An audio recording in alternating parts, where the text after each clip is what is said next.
In this tutorial in CyberLink PowerDirector, we're going to look at how you can take a video image and superimpose it on an old-fashioned television to make it look like it's playing on that device. And the results will be something like what you see here. We're going to use two programs to do that. PowerDirector, and I'm going to use PhotoDirector as well. Let me switch to PhotoDirector. I've loaded the image into PhotoDirector. Now there are a couple things that I have that challenge me when doing this. First of all, I'm in the library mode. I want to get into the design mode. And I don't need to add a background layer. When I'm in the design mode, you notice I'm going to zoom in just a bit, 50%. And you notice what I have here that makes it look like an old television is the reflection off the glass. We have a bright spot over here. We have some shadows in this area. If I click on the hand and move it, you see I have some shadows at the top and a little on the sides. Now, I found it difficult to try to preserve all of the shadows. We're going to try to take the area that we remove and feather it a little bit, but oftentimes it will add a foreign color to the image that we replace it with. So it's up to you to decide exactly how you want to handle the shadows here. They're very important, but sometimes they can discolor the image underneath. So what I'm going to do is basically remove everything that is covering the glass and try to feather it a bit.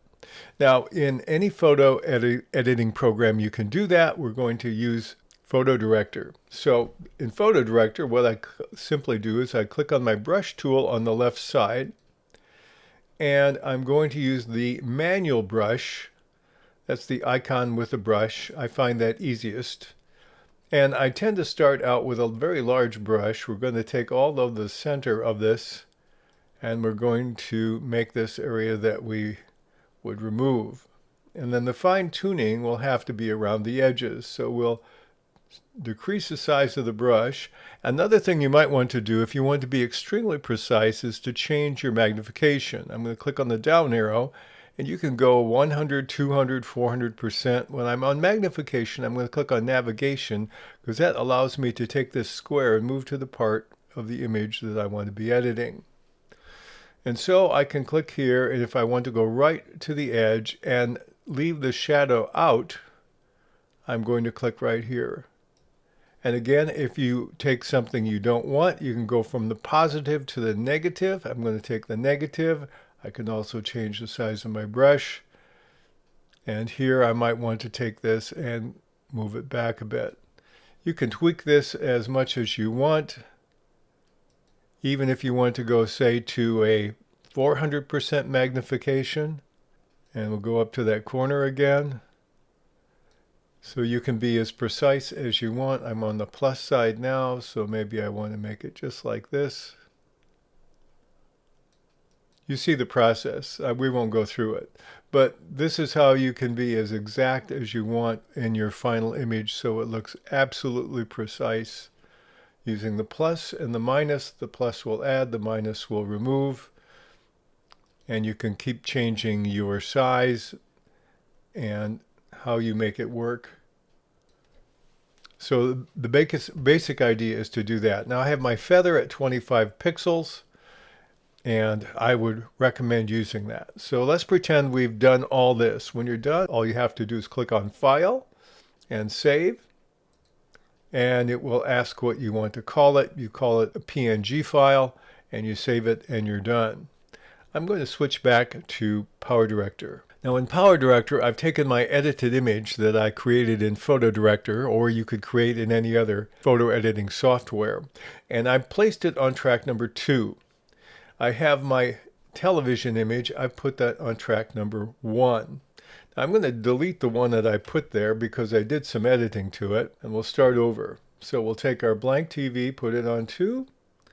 We'll take our image and put it on 1. Now you see it's behind there.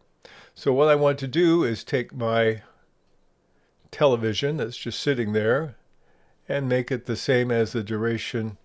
Let me click out here and make it the duration of my video. Now I want to lock it down. And I do that because sometimes when I move the image on track 1, I click on track 2. I don't want to mess with that. Now it's too big. I click on track 1 and here is my video.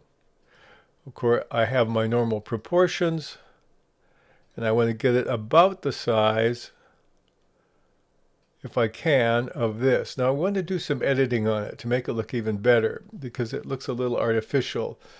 I'm going to click on it, click on edit. First thing I'll do is position, size, and flip. And here I have rotation. I want to slightly rotate it, and I don't want to use the ball. That's not precise enough. So I'll just click here, and maybe that's enough. Maybe one more. Back to 1. Just 1 is all I need to do to rotate it. Then I want to go to my controls of position, size, and flip. And I'm going to go to advanced. Now when you go to advanced, what you're going to see is these little blue nodes on the 4 corners. Let me zoom in. Let's do 300. Okay. Now I want to be able to fit it to the TV. One problem I have right now is I can't see the TV. I'm going to cancel out of that, and I want to go to my opacity and I'll dial it back. Now I'll go back to the position, size, and flip, advanced. We'll zoom in again. And now what I can do is I'm going to take the blue nodes, and you see when you hover over it, the cursor will change to a blue square. And I'm going to put this one up here, and this one over here. And we'll drag the lower one down here, and the left one down here. And you can tweak these corners as you so wish to make sure it's approximately a little bigger than our hole.